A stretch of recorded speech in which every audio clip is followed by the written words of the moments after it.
Ya, Assalamualaikum warahmatullahi wabarakatuh. Selamat pagi semuanya. Nah, untuk hari ini kita sudah masuk ke minggu ke-13 untuk analisis paubah ganda. Ya, tidak terasa perkuliahan daring kita sudah berjalan sampai minggu ke-13 dan selanjutnya ke depan sisa 3 minggu insya Allah untuk perkuliahan akan selesai. Nah, untuk hari ini kita akan masuk ke pendekatan berikutnya dalam APG, yaitu analisis diskriminan dan analisis klaster. Yang pertama kita lihat dulu seperti apa tentang analisis diskriminan.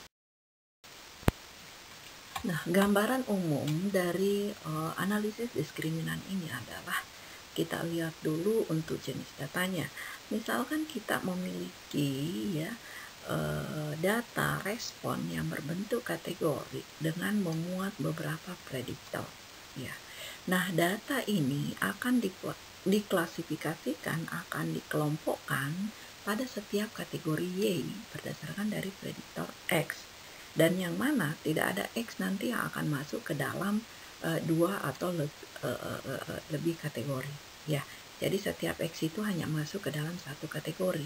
Nah, jadi dari gambaran ini terlihat bahwa analisis diskriminan itu bertujuan untuk mengklasifikasikan data berdasarkan dari prediktor-prediktor yang diketahui. Yang mana kemudian nanti akan diklasifikasikan ya kategori-kategori dari Y ini.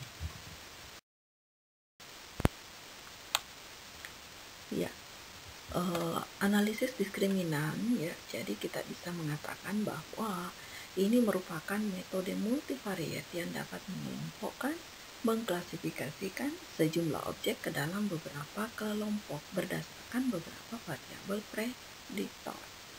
Nah, setiap objek yang diklasifikasikan itu akan menjadi anggota dari salah satu kelompok dan tidak ada objek yang menjadi anggota lebih dari satu kelompok seperti yang saya sampaikan tadi pertama ya.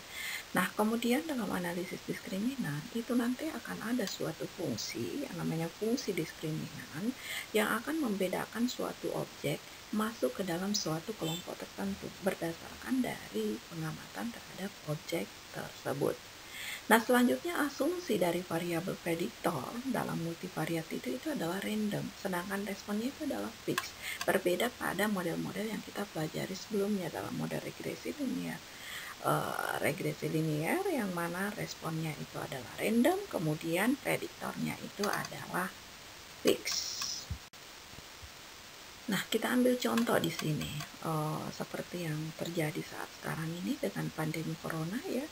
Nah, untuk penyakit corona, dengan melihat gejala-gejala yang nampak pada seseorang, dokter sudah bisa menduga bahwa seseorang itu terkena virus corona. Gejala-gejalanya apa?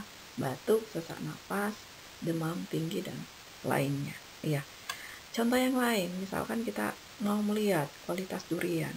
Dengan melihat bentuknya, mencium baunya, orang yang sudah tahu betul, itu pasti langsung tahu bagaimana kualitas durian tersebut. Ya, misalkan lagi yang sekarang, program pemberian bantuan pemerintah dalam PSBB, ya, atau dalam situasi pandemi corona ini. Dengan mengetahui berbagai indikator yang ada pada seseorang, ya, tentu sudah bisa diidentifikasi apakah orang tersebut dapat menerima bantuan atau tidak. Ya, ini contoh pengklasifikasian ya dalam kehidupan sehari-hari. Ya. Nah, selanjutnya kita lihat yang namanya fungsi diskriminan ya. Nah, fungsi diskriminan ini itu adalah suatu fungsi ya, suatu bentuk persamaan yang merupakan kombinasi dari beberapa peubah prediktor. Nah, tentunya di sini karena ini adalah pengelompokan, tentunya kita mengharapkan bahwa peubah itu ya harus banyak, tidak hanya satu. Ya, kemudian dari beberapa peubah ya melalui fungsi diskriminan itu nanti akan diperoleh suatu indeks atau suatu nilai. Ya, yang mana yang indeks ini nantinya yang akan mengklasifikasikan objek atau data pengamatan. Ya.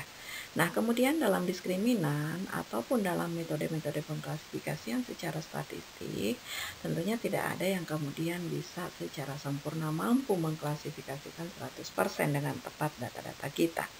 Nah, oleh sebab itu ya ada kriteria-kriteria ukuran ketepatan. Begitupun juga dalam diskriminan. Nah, kita lihat di sini ya ada 4 ilustrasi gambar untuk fungsi diskriminan ya. Fungsi apa yang kemudian yang bisa memisahkan objek-objek pengamatan. Yang pertama yang kita lihat di sini bahwa X itu yang menjadi pembeda, bukan Y. Coba lihat bahwa setelah data ya, misalkan punya data sekumpulan data, ada yang merah dan ada yang biru. Melalui analisis diskriminan, data-data ini kemudian bisa dikelompokkan menjadi dua, yaitu ada merah dan ada biru. Nah, yang menjadi pembeda, yang membedakan kelompok data ini sehingga bisa terkelompok menjadi dua bagian, itu adalah X-nya, ya. Nah, ini untuk gambar yang pertama. Nah, sekarang untuk gambar yang kedua, jadi ya, lihat ini ada sebuah fungsi konstan ya. Ini adalah fungsi konstan. Ya, fungsi konstan dari X. Nah, sekarang coba lihat gambar yang kedua. Yang membedakan lagi antara dua kelompok data antara biru dengan merah itu adalah Y-nya, bukan X. Coba perhatikan garisnya di sini. Ini adalah fungsi konstan dari Y. Ya. Nah, selanjutnya gambar yang ketiga yang membedakan antara dua gambar biru dengan merah itu adalah kombinasi linier. Ini adalah suatu fungsi linier antara X dengan Y. Oke, jadi ini yang membedakan. Jadi ada suatu fungsi linier di sini. Kalau yang tadi fungsi konstan dari X dan fungsi konstan dari Y. Kalau ini adalah kombinasi linier dari X dan Y. Selanjutnya gambar yang keempat yang membedakan antara merah dengan biru, yang mengklasifikasikan objek-objek ini itu adalah sebuah fungsi non-linear. Coba lihat, ini bentuknya tidak linear seperti di sini, tapi suatu garis, ya, suatu kurva yang tidak jelas modelnya. Ini adalah fungsi non-linear X dan Y. Ya, ini adalah keempat fungsi diskriminan ya yang dapat digunakan di dalam pemodelan dengan metode diskriminan. Ya, baik. Selanjutnya kita lihat ya bagaimana mengklasifikasikan atau memisahkan objek-objek untuk dua populasi ya. Nah, pendekatan yang biasa digunakan itu adalah pendekatan Fisher. Bagaimana cara kerja dari pendekatan Fisher ya? Misalkan di sini kita punya dua populasi, rataan populasi pertama itu disimbolkan dengan mu1 dan rataan populasi kedua itu disimbolkan dengan mu2. Nah, masing-masing nanti akan dikelompokkan ke dalam dua klasifikasi. Klasifikasi pertama itu adalah P1 dan klasifikasi kedua itu adalah P2. Nah, pendekatan Fisher itu adalah memaksimumkan jarak, ya, memaksimumkan jarak dari dua fungsi diskriminan, yaitu A transpos mu1 dikurangi dengan A transpos mu2 dengan menggunakan kendala yang ini, A transpos sigma A sama dengan 1. Ingat, sigma itu adalah matriks varians covariance. Sementara A itu sendiri adalah inverse dari matriks varians covariance dikalikan dengan selisih dari rataan populasi dari dua populasi tersebut.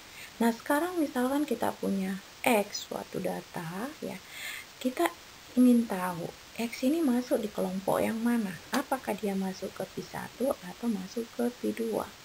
Nah, yang harus kita lakukan adalah mencari dulu fungsi diskriminannya, yaitu A transpos X. Nah, setelah itu bandingkan dengan nilai suatu indeks, yaitu H. Jika A transpos X ini lebih besar sama dengan H, maka X ini masuk ke kelompok P1. Sebaliknya, jika fungsi diskriminannya A transpos X itu kecil dari H, maka X ini akan masuk ke P2. Untuk menghitung nilai H-nya ini yang indeks pengklasifikasiannya ya rumusnya seperti ini. A transpos dikali mu1 tambah mu2 dibagi 2. Nah, ukuran ini menunjukkan apa? Bahwa kita selalu mengharapkan X itu nanti akan dimasukkan ke populasi yang paling dekat dengannya. Artinya paling dekat dengan karakteristik yang dimiliki oleh X. Nah, sekarang kita lihat satu contoh kasus, satu contoh ilustrasi ya. Nah, ini mengenai ikan salmon. Dalam rangka mengatur penangkapan ikan salmon, akan diidentifikasi apakah ikan yang tertangkap itu berasal dari Alaska atau dari Kanada. Ya, 50 ikan diambil dari setiap tempat ya. Jadi dari dan pertumbuhan diameternya itu diukur. Jadi yang diukur di sini adalah rata-rata pertumbuhan diameternya. Ketiga ikan-ikan itu hidup di air tawar dan ketiga hidup di air laut. Jadi ada dua lingkungan, yaitu air tawar dengan air laut. Nah, tujuannya adalah untuk mengetahui apakah ikan yang tertangkap di kemudian hari nantinya itu berasal dari Alaska atau dari Kanada dengan memperhatikan diameter ikan tersebut. Nah, dari data yang terkumpul, maka dihitunglah matriks varians covariance. Didapat matriks varians covariance atau S-nya itu sama dengan ini. Nah, selanjutnya vektor rataan ya. Vektor rataan ikan yang berasal dari Alaska, vektor rataannya itu adalah yang ini, 98,38 yang air tawar, dan yang setelah hidup di air laut itu adalah 429,66. Sementara ikan dari Kanada rataannya itu adalah yang di air tawar 137,46 dan di air laut itu adalah 366,62. Nah, selanjutnya data ini kemudian dimodelkan dan diperolehlah fungsi diskriminan dengan koefisien diskriminan ini seperti ini. Min 0,0521 dan 0,0137.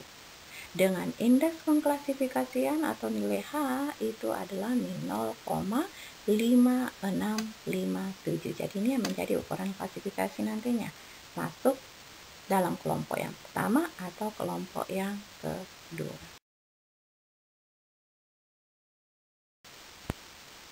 Nah, sekarang coba perhatikan sekarang. Kita sudah mendapatkan suatu fungsi diskriminan ya dari vektor koefisien diskriminan yang ada di depan tadi, yaitu Y sama dengan A transpos X, yang mana A1-nya tadi di situ adalah min 0,0521, X1 ditambah dengan 0,0137 X2 ya. Oke. Nah, selanjutnya ini kita misalkan ya, ada suatu data baru ya, ada ikan yang ada ikan baru yang kemudian yang tertangkap. Nah, kita ingin memasukkan ikan itu, kita ingin mengklasifikasikan ikan itu apakah masuk ke populasi yang pertama atau masuk ke populasi yang kedua, yaitu yang pertama adalah ikan dari Alaska dan yang kedua itu adalah ikan dari Kanada. Nah, tentunya yang pertama ya kita harus menghitung dulu bagaimana fungsi diskriminannya ya. Bagaimana fungsi diskriminannya kemudian membandingkan dengan nilai indeks H yang sudah diperoleh tadi di depan. Nah, sudah didapatkan fungsi diskriminannya adalah yang ini ya, yang ini. Nah, sekarang sisa memasukkan berapa nilai X1 dan X2 yang diketahui. Nah, setelah dihitung ternyata ya rata-rata nilai diameter pertumbuhan ikan tersebut di air tawar itu adalah 78,112. Nah, kemudian yaitu 78. Kemudian di air laut itu adalah 112. Nah, angka ini kemudian kita masukkan ke dalam fungsi diskriminan yang ini. Kita mengganti X1-nya dengan 78, X2-nya dengan 112. Perhitungan biasa. Didapatlah nilai sama dengan min 2,5294. Selanjutnya, nilai ini kalian bandingkan dengan nilai H-nya. Apakah lebih besar atau lebih kecil? Nah, ternyata ya nilai min 2,52 itu lebih kecil dari min 0,5657. Ini artinya apa? Bahwa ikan tersebut masuk ke dalam kelompok populasi yang kedua. Artinya ikan itu berasal dari Kanada. Coba perhatikan tabel ini ya, ini adalah tabel ketepatan pengklasifikasian ya. Ini yang menunjukkan kemudian berapa banyak objek yang salah diklasifikasikan ya. Nah, di Alaska, jadi tadi dari datanya itu ya, dari datanya di Alaska itu ada 50 ikan, kemudian di Kanada itu ada 50 ikan, ya. Nah, dari hasil yang ada dari 50 ikan itu ternyata dari metode diskriminan mengatakan, menghasilkan, ya, memprediksikan bahwa ternyata dari 50 ikan yang dari Alaska itu ada 6 yang sebetulnya berasal dari Kanada. Ya, kemudian dari Kanada sendiri yang berjumlah 50 ikan, itu ternyata ada satu ikan yang diklasifikasikan sebetulnya masuk dalam kelompok Alaska. Nah, 6 dengan 1 ini, inilah yang kita anggap sebagai objek yang salah klasifikasi berdasarkan dari metode diskriminan. Nah, ini ditunjukkan persentase klasifikasi. Ini sebetulnya persentase kesalahan terjadinya klasifikasi, ya. Persentase kesalahan terjadinya klasifikasi. Ada 6 dari 50 atau sebesar 12% kesalahan klasifikasi yang terjadi pada Alaska. Selanjutnya untuk Kanada itu ada 2% kesalahan klasifikasi yang satu tadi. Sehingga secara keseluruhan persen kesalahan dalam mengklasifikasikan itu ada 7%. Ya, ya itu tadi satu contoh ilustrasi dari penggunaan metode diskriminan, ya. Nah, cara lain lagi mengklasifikasikan dalam pendekatan Fisher ini itu adalah dengan menggunakan konsep jarak terhadap vektor rataan populasi yang paling dekat. Dalam artian, ya, misalkan kita punya suatu data X sama dengan X1, X2, ya, pengamatan baru. Nah, untuk memasukkan ini apakah masuk ke dalam populasi yang pertama atau masuk ke dalam populasi yang kedua, kita cukup memperhatikan jarak X terhadap vektor rataan populasinya. Ya, apabila apabila ternyata jarak X terhadap vektor rataan populasi itu lebih dekat, ya lebih dekat daripada jaraknya ke populasi yang kedua, berarti X itu masuk ke dalam populasi yang pertama. Sebaliknya, ketika lebih dekat jaraknya ke vektor rataan populasi yang kedua, berarti masuk ke dalam populasi yang kedua. Nah, ini menggunakan formula jarak Mahalanobis dengan rumus yang seperti ini, ya. X dikurangi dengan X bar transpose inverse dari matriks varians covariance, kemudian X dikurangi dengan X bar, ya X bar, kemudian diambil akar dari nilai jarak ini. Nah, sekarang kita coba lihat ya data yang tadi, yaitu 78 dan 112, ya. Nah, sekarang ini kita harus menghitung jarak Mahalanobis masing-masing. Berapa jarak Mahalanobis 78 dan berapa untuk yang 112. Dengan menggunakan rumus yang di slide sebelumnya tadi. Dx sama dengan X dikurangi dengan X bar transpose dikali dengan inverse dari matriks variance covariance-nya, kemudian dikalikan dengan X dikurangi dengan X bar. Kemudian ambil akarnya. Nah, itulah nilai D-nya. Nah, dari hasil perhitungan kita dapatkan D1 untuk yang 78 itu adalah 75,658, sementara untuk yang D2 itu adalah 69,373. Nah, yang menjadi ukuran di sini tadi itu adalah yang paling dekat. Yang paling dekat itu artinya yang paling kecil. Karena D1X itu lebih besar dari D2X, ya, atau D2X itu lebih kecil dari D1X, artinya bahwa X itu lebih dekat ke D2, sehingga kita klasifikasikan bahwa ikan itu berasal dari Kanada. Ya, selanjutnya kita masuk ke bagaimana analisis diskriminan untuk data populasi yang berdistribusi normal multivariat, ya. Nah, misalkan di sini kita punya X itu sama dengan X1, X2 sampai XP, ya X transpose, ya, untuk populasi yang pertama dan populasi yang kedua. Sehingga bentuk distribusi bersamanya yaitu seperti ini, ya. Distribusi normal multivariat, oke.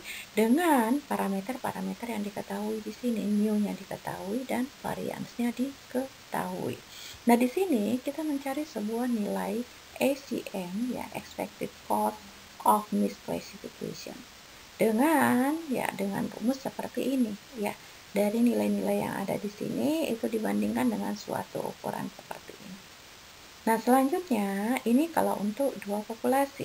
Nah, selanjutnya untuk K populasi, ya untuk K populasi ini bisa dituliskan seperti ini, ya. Jadi di sini S per T, S-nya bergerak dari 1 sampai K, kemudian T itu adalah 1 sampai K. Oke, jadi hanya secara singkat saja saya sampaikan, selebihnya silakan kalian melihat di buku teks atau di beberapa referensi pembelajaran kita untuk analisis diskriminan ini ya. Nah, selanjutnya saya tunjukkan secara garis besar tentang analisis diskriminan linear, yang artinya ini adalah bahwa fungsi pembeda antara objek-objek itu adalah fungsi linear. Nah, asumsinya di sini adalah bahwa data itu harus berdistribusi multivariat normal dengan matriks varians covariance itu sama di setiap kelompok populasi. Selanjutnya, tingkat kesalahan pengklasifikasian itu sama besar di setiap populasi. Ya, itu kalau kita pakai fungsi linear. Nah, aturan pengklasifikasian itu dengan menggunakan fungsi kuadrat jarak. Ya, seperti ini, fungsi kuadrat jarak sama dengan tadi X dikurangi dengan U-nya, ya, ditransposkan dikurangi dengan 2 ln. Ya. Atau bisa juga dengan menggunakan rumus ini, minimum dari D kuadrat X. Selanjutnya untuk menghitung, untuk menduga berapa tingkat kesalahan pengklasifikasian, ada beberapa metode yang biasa digunakan.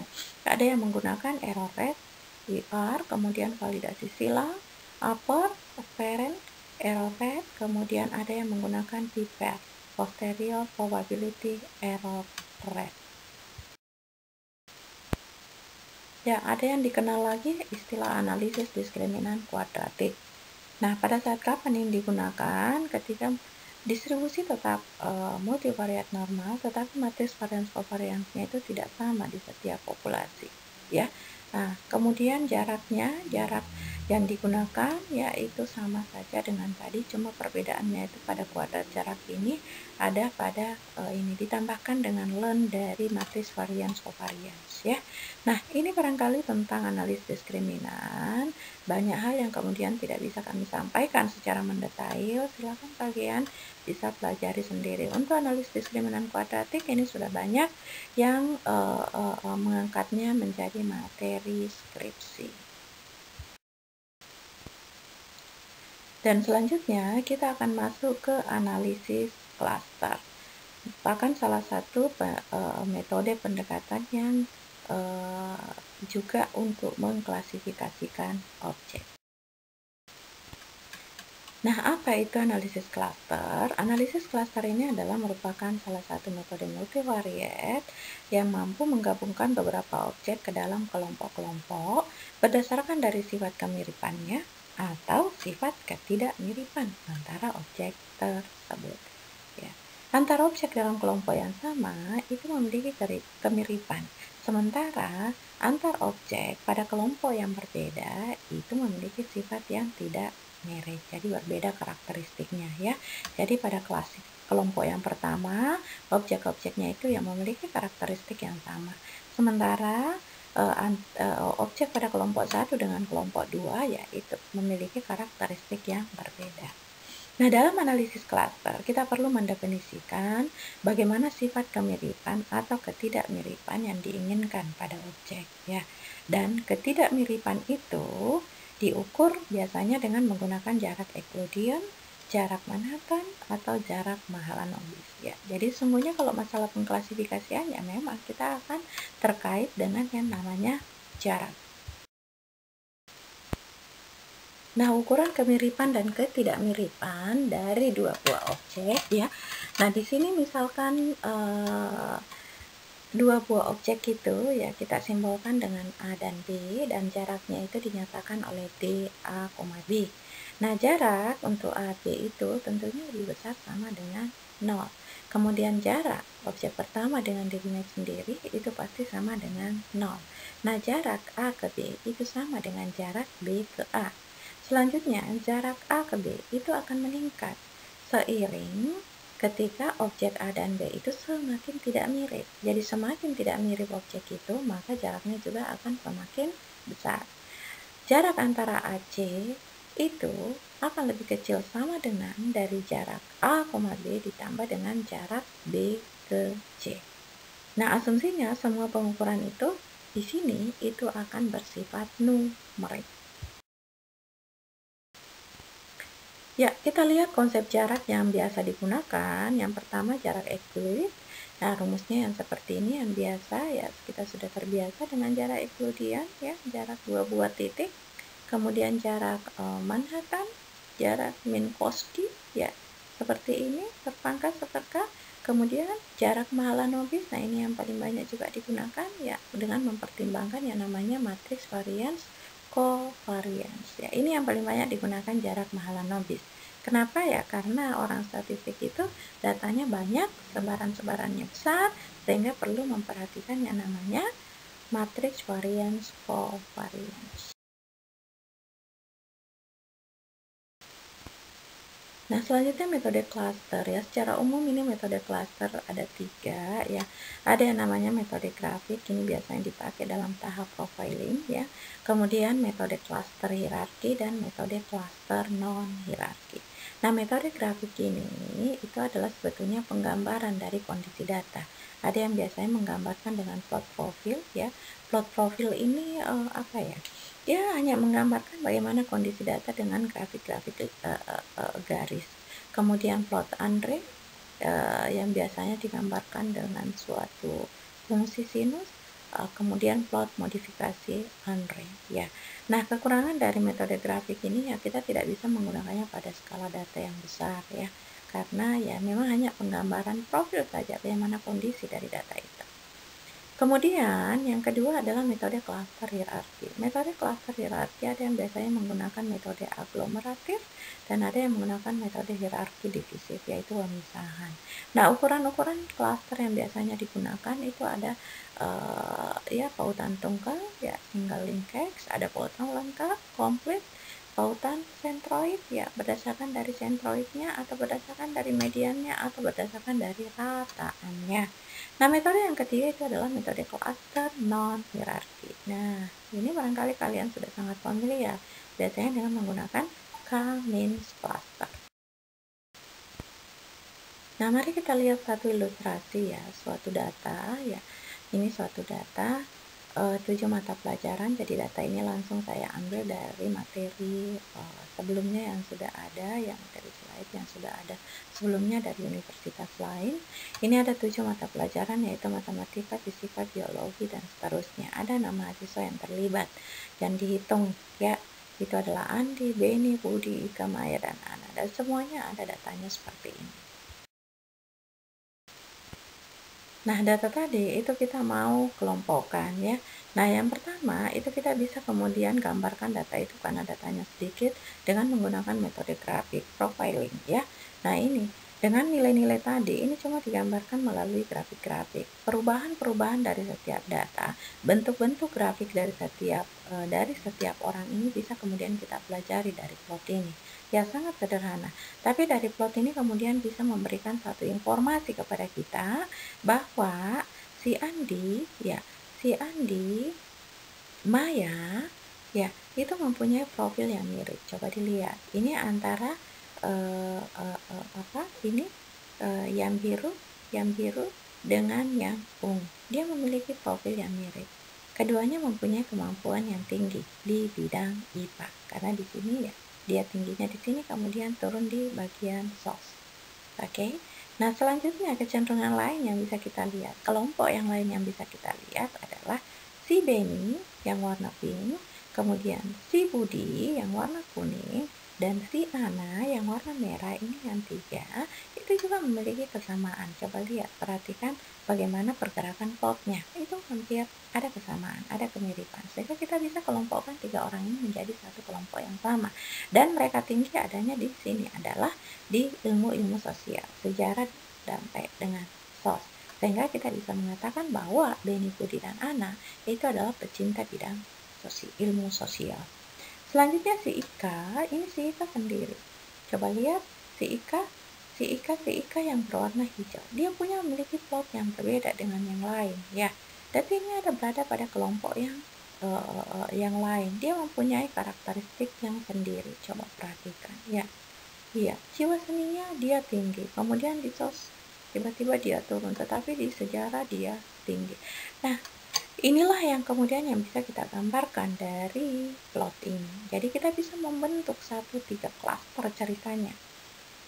Si Andi dan Maya, Benny dan Budi ini adalah pencinta IPA, ilmu sosial, dan yang karakteristiknya agak berbeda. Nah, selanjutnya kita lihat bagaimana dengan penggunaan metode hierarki. Nah, di dalam metode hierarki ya kita harus mencari matriks jarak dulu. Data ini kecil, jadi kita bisa menggunakan jarak Euclidean saja ya. Dari jarak Euclidean kita dapatkanlah matriks jaraknya seperti ini ya. Jarak antara Andi si Benny, kemudian Benny dengan dirinya sendiri jelas 0 dan seterusnya ya. Nah, dari sini itu akan nanti dihasilkan suatu dendrogram ya, suatu grafik yang seperti ini. Oke. Apa maksudnya dendrogram ini? Kita lihat. Misalkan tadi si 6 orang mahasiswa tadi kita ingin kelompokkan menjadi 2 klaster, maka cukup kita memperhatikan ini saja. Klaster yang pertama di bagian ini ya ini yang dendrogram ini. Kemudian yang kedua yang ini. Berarti klaster yang pertama itu beranggotakan Andi, Maya, dan Ika. Sementara klaster kedua itu beranggotakan Benny, Ana, dan Budi. Nah, tapi kalau misalnya kita ingin membuat 3 klaster, tentu kalau kita ingin membuat klaster, ini perhatikan keterkaitan antara setiap garis ini. Untuk klaster yang pertama, kita bisa buat antara Andi dan Maya ini. Antara Andi dan Maya dia memiliki kedekatan. Selanjutnya klaster yang kedua, kita memilih yang ini 3 orang, karena ini saling terkait. Itu adalah Benny, Ana, dan Budi. Selanjutnya di klaster yang ketiga, ini dia tersendiri, itu adalah Ika. Nah, begitulah caranya kemudian kita membaca dendrogram. Dan ada berapa klaster yang terbentuk itu tergantung dari si peneliti yang menentukan. Ya, kita mau membuat klaster menjadi berapa. Identifikasi, makanya tadi disampaikan di awal bahwa identifikasi bagaimana sifat-sifat karakteristik objek yang akan Anda klaster. Ya, itu barangkali yang bisa kami sampaikan tentang ya. Jadi ada 2 pendekatan, yaitu hanya garis besar yang bisa kami sampaikan mengenai analisis diskriminan dan analisis klaster. Kedua-duanya bisa digunakan di dalam konsep pengklasteran atau pengklasifikasian beberapa objek berdasarkan beberapa variabel ya. Nah, selanjutnya di minggu depan kalian kembali masuk ke praktikum mandiri dengan menggunakan software R, yang mana tutorial atau contoh program itu saya sudah siapkan. Silakan Anda kerja ya. Oke, terima kasih. Assalamualaikum warahmatullahi wabarakatuh.